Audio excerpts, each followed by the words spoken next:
ਸੰਜੇ ਦੱਤ ਦੇ ਨਾਮ ਤੋਂ ਕੌਣ ਵਾਕਿਫ ਨਹੀਂ।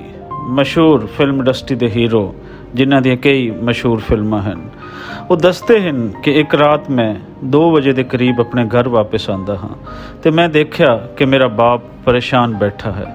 ਮੈਂ ਆਪਣੇ ਬਾਪ ਤੋਂ ਪੁੱਛਿਆ, ਬਾਪੂ ਜੀ ਖੈਰ ਤੇ ਹੈ, ਕਿਉਂ ਪਰੇਸ਼ਾਨ ਬੈਠੇ ਹੋ? ਅਤੇ ਉਹ ਦੱਸਦੇ ਹਨ ਕਿ ਯਾਰ ਮੈਨੂੰ ਆਪਣਾ ਘਰ ਯਾਦ ਆ ਰਿਹਾ ਹੈ। ਮੈਂ ਕਿਹਾ ਤੁਸੀਂ ਘਰ 'ਤੇ ਬੈਠੇ ਹੋ, ਘਰ ਤੁਹਾਨੂੰ ਕਿਵੇਂ ਯਾਦ ਆ ਰਿਹਾ ਹੈ? ਅਤੇ ਉਹਨਾਂ ਨੇ ਕਿਹਾ ਨਹੀਂ ਯਾਰ ਤੂੰ ਇਸ ਗੱਲ ਨੂੰ ਨਹੀਂ ਸਮਝੇਗਾ, ਮੈਨੂੰ ਆਪਣਾ ਪਾਕਿਸਤਾਨ ਵਾਲਾ ਘਰ ਯਾਦ ਆ ਰਿਹਾ ਹੈ। ਇਹ ਸ਼ਖਸੀਅਤ ਸਨ ਸੁਨੀਲ ਦੱਤ ਸਾਹਿਬ। ਸੁਨੀਲ ਦੱਤ ਸਾਹਿਬ 6 ਜੂਨ 1929 ਨੂੰ ਖੁਰਦ ਜੇਹਲਮ ਦੇ ਵਿੱਚ ਜੰਮਦੇ ਹਨ ਅਤੇ 25 ਮਈ 2005 ਨੂੰ ਰੱਬ ਨੂੰ ਪਿਆਰੇ ਹੋ ਜਾਂਦੇ ਹਨ।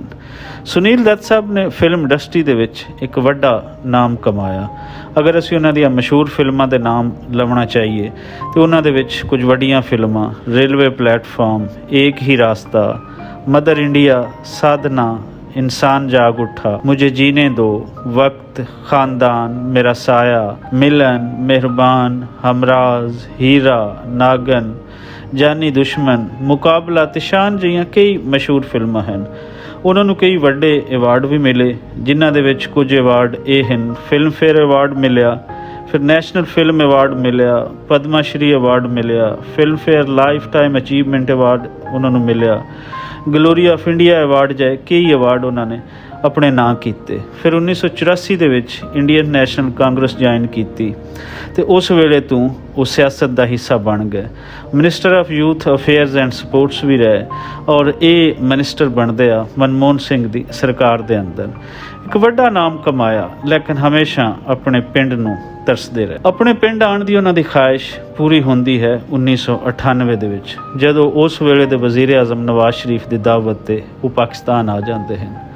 ਪਾਕਿਸਤਾਨ ਆ ਕੇ ਉਹਨਾਂ ਦੀ ਪਹਿਲੀ ਖਾਹਿਸ਼ ਸੀ ਕਿ ਆਪਣੇ ਪਿੰਡ ਅਪੜਿਆ ਜਾਵੇ। ਜਦੋਂ ਪਿੰਡ ਅਪੜ ਜਾਂਦੇ ਹਨ ਅਤੇ ਉੱਥੇ ਦੱਸਦੇ ਹਨ ਕਿ ਖੁਰਦ ਜੇਹਲਮ ਦੇ ਅੰਦਰ ਕੋਈ 1000 ਤੋਂ ਵੱਧ ਲੋਕ ਮੈਨੂੰ ਜੀ ਆਇਆਂ ਨੂੰ ਕਹਿਣ ਵਾਸਤੇ ਆਏ ਹੋਏ ਸਨ ਔਰ ਮੇਰੇ ਜ਼ਿਹਨ ਦੇ ਵਿੱਚ ਇਹ ਸੀ ਕਿ ਇਹ ਲੋਕ ਸ਼ਾਇਦ ਇੱਕ ਵੱਡੇ ਫਿਲਮ ਐਕਟਰ ਦੇ ਤੌਰ 'ਤੇ ਮੈਨੂੰ ਜਾਣਦੇ ਹੋਣਗੇ।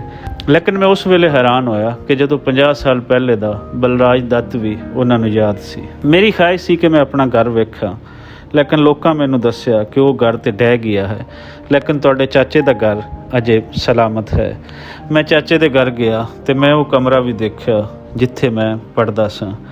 ਉਸ ਤੋਂ ਬਾਅਦ ਪਿੰਡ ਦੇ ਲੋਕਾਂ ਨੇ ਕਿਹਾ ਕਿ ਆਓ ਤੁਹਾਨੂੰ ਤੁਹਾਡੀਆਂ ਜ਼ਮੀਨਾਂ ਦਿਖਾਉਂਦੇ ਹਾਂ। ਮੈਂ ਜ਼ਮੀਨਾਂ ਵੇਖਣ ਚਲਾ ਗਿਆ ਅਤੇ ਲੋਕਾਂ ਨੇ ਮੈਨੂੰ ਕਿਹਾ ਇਹ ਤੁਹਾਡੀਆਂ ਜ਼ਮੀਨਾਂ ਹਨ। ਮੈਂ ਕਿਹਾ ਇਹ ਹੁਣ ਸਾਡੀਆਂ ਕਿਵੇਂ ਹੋ ਸਕਦੀਆਂ ਨੇ, ਇਹ ਜ਼ਮੀਨਾਂ ਤਾਂ ਤੁਹਾਡੀਆਂ ਹਨ। ਅਤੇ ਉਹਨਾਂ ਨੇ ਕਿਹਾ ਨਹੀਂ ਬਸ ਤੁਸੀਂ ਵਾਪਸ ਆ ਜਾਓ ਅਤੇ ਇਹ ਸਾਰੀਆਂ ਜ਼ਮੀਨਾਂ ਲੈ ਲਓ।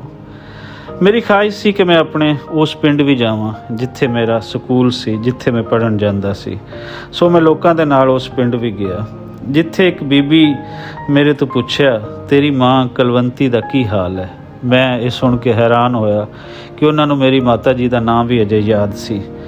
ਮੇਰੇ ਵਾਸਤੇ ਇਹ ਸਭ ਕੁਝ ਨਵਾਂ ਸੀ ਜੋ ਮੈਂ ਸੋਚਿਆ ਵੀ ਨਹੀਂ ਸੀ। ਫਿਰ ਉਸ ਮੇਰੀ ਭੈਣ ਰਾਣੀ ਅਤੇ ਮੇਰੇ ਭਰਾ ਸੋਮ ਦੱਤ, ਜਿਹਨੂੰ ਉਹ ਸੋਮਾ ਕਹਿ ਰਹੀ ਸੀ, ਉਹਨਾਂ ਦਾ ਹਾਲ ਪੁੱਛਿਆ। ਜਦੋਂ ਮੈਂ ਉਹਨਾਂ ਨੂੰ ਇਹ ਦੱਸਿਆ ਕਿ ਮੇਰੀ ਮਾਂ ਤਾਂ ਮਰ ਗਈ ਹੈ ਅਤੇ ਉਹ ਬੀਬੀ ਆਪਣਾ ਸੀਨਾ ਪਿੱਟਣ ਲੱਗ ਗਈ। ਇਹ ਪੰਜਾਬ ਦੀ ਪੁਰਾਣੀ ਰਵਾਇਤ ਹੈ ਕਿ ਜਦੋਂ ਕੋਈ ਆਪਣਾ ਮਰ ਜਾਂਦਾ ਹੈ ਅਤੇ ਇੰਜੇ ਦੁੱਖ ਦਾ ਇਜ਼ਹਾਰ ਕੀਤਾ ਜਾਂਦਾ ਹੈ।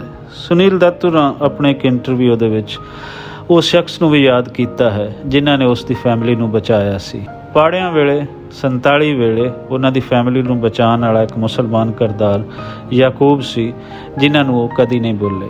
ਸੁਨੀਲ ਦੱਤ ਸਾਹਿਬ ਇੰਟਰਵਿਊ ਤੋਂ ਬਾਅਦ ਔਰ ਪਾਕਿਸਤਾਨ ਯਾਤਰਾ ਤੋਂ ਬਾਅਦ ਸਾਰੀ ਹਯਾਤੀ ਇੰਡੀਆ ਔਰ ਪਾਕਿਸਤਾਨ ਦੇ ਵਿਚਕਾਰ ਅਮਨ ਪਸੰਦੀ ਵਾਸਤੇ ਆਵਾਜ਼ ਚੁੱਕਦੇ ਰਹੇ, ਲੇਕਿਨ ਐਸੇ ਲੋਕਾਂ ਦੀ ਆਵਾਜ਼ ਸ਼ਾਇਦ ਨਹੀਂ ਸੁਣੀ ਗਈ। ਇਹੀ ਕਾਰਨ ਹੈ ਕਿ ਸੁਨੀਲ ਦੱਤ ਸਾਹਿਬ ਤੇ ਆਪਣਾ ਪਿੰਡ ਆ ਕੇ ਦੇਖ ਗਏ, ਲੇਕਿਨ ਉਹ ਲੱਖਾਂ ਲੋਕ ਜਿਹੜੇ ਆਪਣੇ ਪਿੰਡਾਂ ਨੂੰ, ਆਪਣੀਆਂ ਜਨਮ ਭੂਮੀਆਂ ਨੂੰ ਵੇਖਣ ਦੀ ਖਾਹਿਸ਼ ਦਿਲਾਂ ਦੇ ਵਿੱਚ ਰੱਖਦੇ ਹੋਏ ਅੱਖਾਂ ਮੀਟ ਗਏ। ਇਹਨਾਂ ਗੱਲਾਂ ਦਾ ਹਿਸਾਬ ਕੌਣ ਦੇਵੇਗਾ? ਚਲੋ ਹਿਸਾਬ ਨਾ ਦਿਓ, ਜਿਹੜੇ ਲੋਕ ਜਿੰਦੇ ਹਨ ਅਜੇ ਟਾਵਾਂ ਕਿਧਰੇ ਕਿਧਰੇ, ਉਹਨਾਂ ਨੂੰ ਹੀ ਯਾਦ ਕਰ ਲਓ, ਉਹਨਾਂ ਨੂੰ ਹੀ ਉਹਨਾਂ ਦੇ ਪਿੰਡਾਂ ਦੀ ਆਜ਼ਾਦੀ ਦੇ ਦਿਓ। ਇਹਨਾਂ ਸਰਹੱਦਾਂ ਨੂੰ ਇਤਨੀਆਂ ਸਖਤੀਆਂ ਬਣਾ ਕੇ ਲੋਕਾਂ ਦੇ ਸੋਚਾਂ, ਲੋਕਾਂ ਦੀਆਂ ਸਾਹਾਂ ਕਦੋਂ ਤੱਕ ਗੁੱਟੀਆਂ ਜਾਣ ਰਹਿਣਗੀਆਂ। ਲੋੜ ਇਸ ਗੱਲ ਦੀ ਹੈ ਕਿ ਅੱਜ ਵੀ ਲੋਕਾਂ ਨੂੰ ਜਿਹੜੇ ਕੋਈ ਬਚੇ ਹੋਏ ਹਨ ਉਹਨਾਂ ਨੂੰ ਆਪਣੇ ਪਿੰਡਾਂ ਜਾਣ ਦੀ ਇਜਾਜ਼ਤ ਦੇ ਦਿੱਤੀ ਜਾਏ।